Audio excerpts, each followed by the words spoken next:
ಹುಬ್ಬಳ್ಳಿಯ ರಾಮಕರ ಸೇವಕರ ಮೇಲಿನ ಕೇಸಿಗೆ ಸಂಬಂಧಿಸಿದಂತೆ ಹಿಂದೂ ಸಂಘಟನೆಗಳು ಮತ್ತು ಬಿಜೆಪಿ ನಾಯಕರು ಆಕ್ರೋಶ ವ್ಯಕ್ತಪಡಿಸ್ತಾ ಇದ್ದಾರೆ. ಶ್ರೀಕಾಂತ್ ಪೂಜಾರಿ ಅವರನ್ನ ಅರೆಸ್ಟ್ ಮಾಡಿದಂಥ ವಿಚಾರಕ್ಕೆ ಸಂಬಂಧಿಸಿ ಮುತಾಲಿಕ್ ಈ ಬಗ್ಗೆ ಮಾತನಾಡಿದ್ದಾರೆ. ಇಡೀ ದೇಶ ರಾಮಮಯವಾಗಿರೋದ್ರಿಂದ ಕಾಂಗ್ರೆಸ್ಸಿಗರಿಗೆ ಹೊಟ್ಟೆউರಿ ಬೆದರಿಸೋ ಕೆಲಸವನ್ನು ಕಾಂಗ್ರೆಸ್ ಮಾಡ್ತಾ ಇದೆ.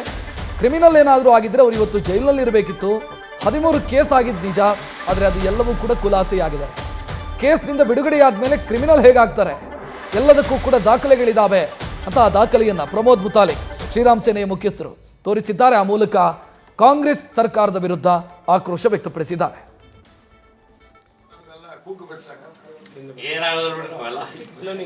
ನೋಡಿ, ಎಲ್ಲರೂ ನಿಮ್ಮ ಪರವಾಗಿ ನಿಂತ್ಕೊಂಡ್ರು, ಕಾಲ ಸೇವಕರಲ್ಲಿ ಯಾರ್ಯಾರಿದ್ರೆ ಎಲ್ಲರೂ ಪರವಾಗಿ ನಿಂತ್ಕೊಂಡ್ರು. ಒಂದು ಇತಿಹಾಸ ಆಗೋಯ್ತು. ಈಗ ನಿಜವಾದ ಹೀರೋಗಳು ನೀವು.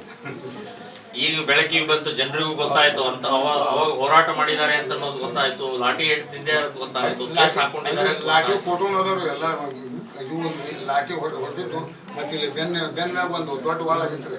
ಒಂದಿದ್ರು ಹೊಡೆದ್ಗಳು ಪೂರ ಹೊಡೆಗಳು ಹೋಗಿ ಮತ್ತೆ ಗಡ್ಗಿ ದವಾಖಾನೆಗೆಲ್ಲ ಆಪರೇಷನ್ ಫೋಟೋಗಳಿದಾವೆ. ಪ್ರಮೋದ್ ಮುತಾಲಿಕ್ ಅವರನ್ನ ನಮ್ಮ ಪ್ರತಿನಿಧಿ ವಿನೋದ್ ಮಾತನಾಡಿಸಿದ್ದಾರೆ, ನೋಡೋಣ. ರಾಮ ಜನ್ಮಭೂಮಿ ಹೋರಾಟಗಾರರನ್ನ ಈಗಾಗಲೇ ಬಂಧಿಸಲಾಗಿದೆ. ಈ ಹಿನ್ನೆಲೆಯಲ್ಲಿ ಸಾಕಷ್ಟು ಪ್ರತಿಭಟನೆಗಳು ಕೂಡ ಈಗಾಗಲೇ ನಡೀತಾ ಇರುವಂಥದ್ದು. ಈಗ ಇವತ್ತು ಏನು ರಾಮ ಜನ್ಮಭೂಮಿ ಹೋರಾಟಗಾರ ಏನು ಶ್ರೀಕಾಂತ್ ಪೂಜಾರಿ ಇದ್ದರು, ಹಾಗೂ ಅವರೊಂದಿಗೆ ರಾಮಚಂದ್ರ ಏನು ಕಲಬುರ್ಗಿ ಇದ್ದರು, ಅವ್ರ ಮನೆಗಳಿಗೆ ಪ್ರಮೋದ್ ಮುತಾಲಿಕ್ ಅವರು ಭೇಟಿ ನೀಡಿದ್ದಾರೆ. ಈಗ ನಮ್ಮ ಜೊತೆ ಅವರು ಇದ್ದಾರೆ, ಅವ್ರ ಜೊತೆ ಮಾತಾಡಿಸುವಂಥ ಪ್ರಯತ್ನವನ್ನು ಮಾಡೋಣ. ಸರ್, ಈಗ ಏಕಾಏಕಿ 31 ವರ್ಷಗಳ ನಂತರ ಹೋರಾಟಗಾರರ ಮೇಲೆ ಕೇಸ್ಗಳನ್ನ ರೀಓಪನ್ ಮಾಡಿದ್ದಾರೆ.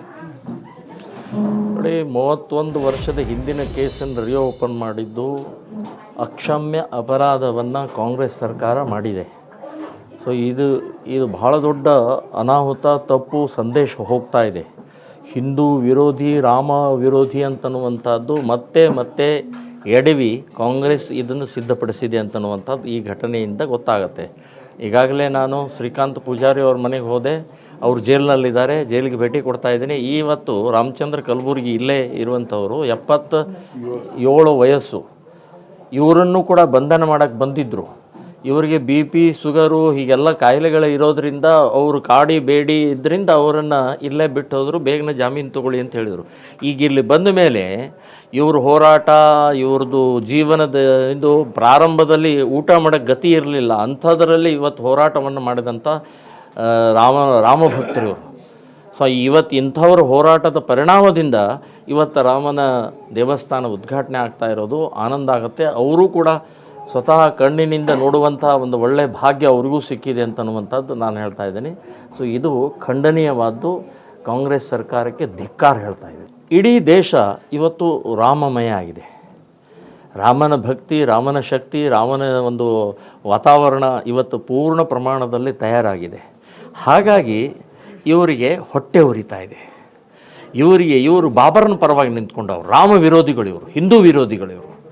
ಸೊ 70 ವರ್ಷ ಬಾಬರ್ ಅಂಥೇಳಿ ತಲೆ ಮೇಲೆ ಕೂಡಿಸ್ಕೊಂಡಂಥವ್ರಿಗೆ ಇವತ್ತು ರಾಮ ಅಂಥೇಳಿ 100 ಕೋಟಿ ಹಿಂದೂಗಳು ಎಲ್ಲ ಕುಣಿತಾ ಇರುವಂಥ ಸಂದರ್ಭದಲ್ಲಿ ಹತಾಶರಾಗಿದ್ದಾರೆ.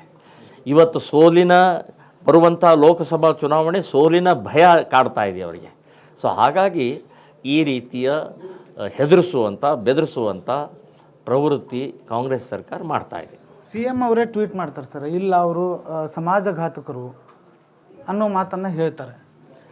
ನೋಡಿ, ಸಮಾಜಘಾತಕರು ಆಗಿದ್ದರೆ ಇವತ್ತಿಗೆ ಜೈಲಿನಲ್ಲಿ ಇರಬೇಕಾಗಿತ್ತು. ಅವರು ಕ್ರಿಮಿನಲ್ ಆಗಿದ್ದರೆ ಜೈಲಿನಲ್ಲಿ ಇರಬೇಕಾಗಿತ್ತು. ಸೊ ಅವ್ರ ಮೇಲೆ ಇದ್ದಂಥ ಎಲ್ಲ ಕೇಸ್ಗಳು ಕೋರ್ಟು ನಿರ್ದೋಷ ಆಗಿ ಬಿಡುಗಡೆಯನ್ನು ಮಾಡಿದೆ. ನನ್ನ ಹತ್ರ ಅವ್ರದ್ದೆಲ್ಲ ಲೀಸ್ಟ್ ಇದೆ. ಟೋಟಲ್ ಅವ್ರ ಮೇಲೆ ಹಾಕಿದಂಥ ಕೇಸದ ಲೀಸ್ಟ್ ಇದೆ. ಸೊ ಅದು ಎಲ್ಲವೂ ಕೂಡ ಬಿಡುಗಡೆ ಆಗಿದೆ. 13 ಕೇಸ್ ಬಿಡುಗಡೆ ಆದ ನಂತರ ಗುಂಡ ಹೇಗೆ ಆಗ್ತಾನೆ ಇವನು? ಯಾವ ರೀತಿ ಇವರು ಕ್ರಿಮಿನಲ್ ಆಗ್ತಾರೆ? ಅಬ್ಬಯ್ಯನವರು ಕೂಡ ಈ ರೀತಿ ಬೇಜವಾಬ್ದಾರಿಯಿಂದ ಮಾತನಾಡಬಾರ್ದು ನೀವು. ನ್ಯೂಸ್ ಫಸ್ಟ್, ನಿರ್ಭೀತಿಯಿಂದ ನಿಮ್ಮ ಪರವಾಗಿ.